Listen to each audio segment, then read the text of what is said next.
Você tem dúvidas sobre a união estável, sua conceituação ou principais requisitos? Fica no vídeo que hoje eu vou explicar justamente sobre isso. Eu me chamo Adelmo Dias Ribeiro, sou advogado.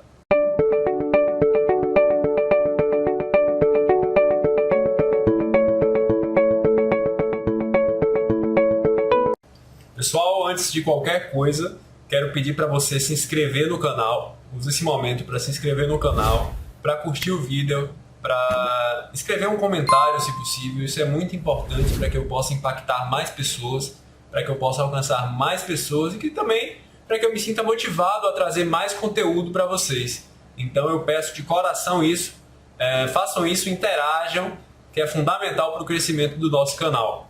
Muitas pessoas convivem por anos e não têm conhecimento de que estão vivendo em um regime de união estável. A união estável, conforme previsão legal, constitui-se na união pública, contínua e duradoura de duas pessoas com a finalidade de constituição da família.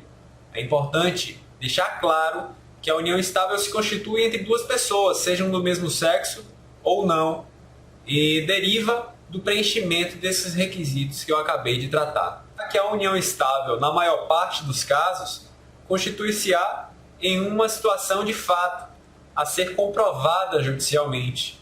Geralmente os clientes me procuram: doutor, minha união estável acabou. Então, se você não tem a escritura da união estável, para você comprovar que uma união estável acabou, antes disso, você precisa comprovar que ela existiu. Para isso, nós temos no direito o que se denomina de ação que declara a existência da união estável. É uma situação jurídica que demanda provas, que demanda o contraditório para ser construída. O que é relevante destacar é que, no que toca ao regime de bens, em regra, a união estável será regrada pela comunhão parcial dos bens. Ou seja, todo aquele patrimônio que você adquiriu ao longo da convivência será repartido igualmente entre os conviventes por ocasião da dissolução da convivência. Um tema que também desperta interesse das pessoas no âmbito da união estável diz respeito à morte. Havendo morte, haverá divisão de bens? Quando o casal vivia no regime de união estável, sim, haverá a divisão de bens. A regra que será aplicada é a mesma regra que se aplica ao casamento, à morte, quando a pessoa está em um casamento. Outro questionamento frequente é: como comprovar a existência da união estável? O conteúdo probatório, o acervo de provas que você pode se valer é muito amplo. Você pode utilizar desde contas de energia.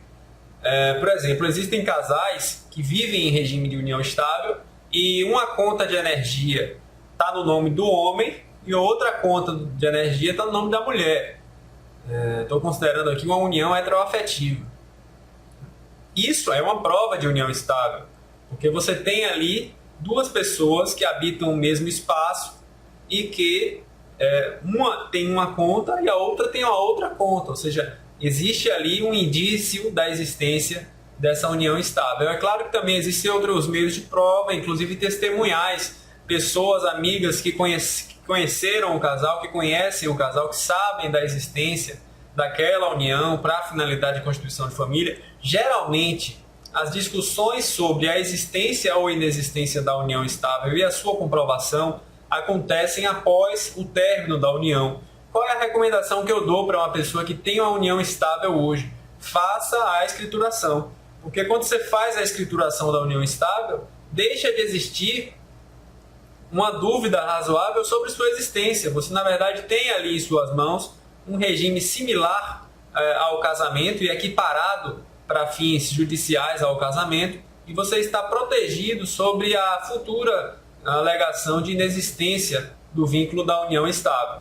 Dessa forma, a escrituração da união estável ainda é extremamente importante quando você trata do tema da alienação dos bens, da eventual nulidade dessa alienação. Por exemplo, na advocacia a gente enfrenta alguns probleminhas com uniões estáveis não declaradas, não oficializadas, né, não registradas em cartório, nas quais um dos conviventes decide por bem alienar um determinado bem, ou seja, vender uma casa, vender um apartamento, o que gera uma série de dores de cabeça para você desfazer no âmbito judicial.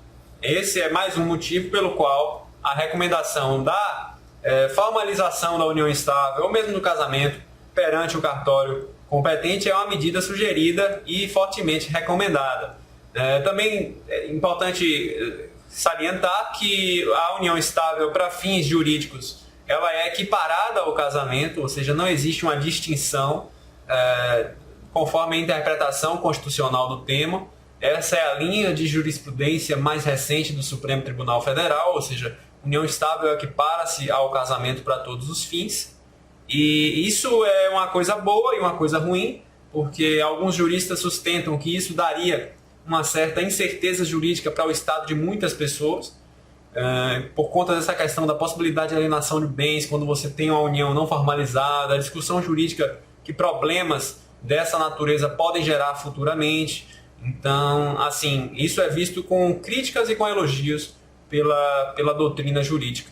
Mas a recomendação forte é que você faça o registro da união estável. Vamos aos exemplos práticos. Doutora Adelba, eu antes de conviver com a Maria, eu tinha uma casa de um andar.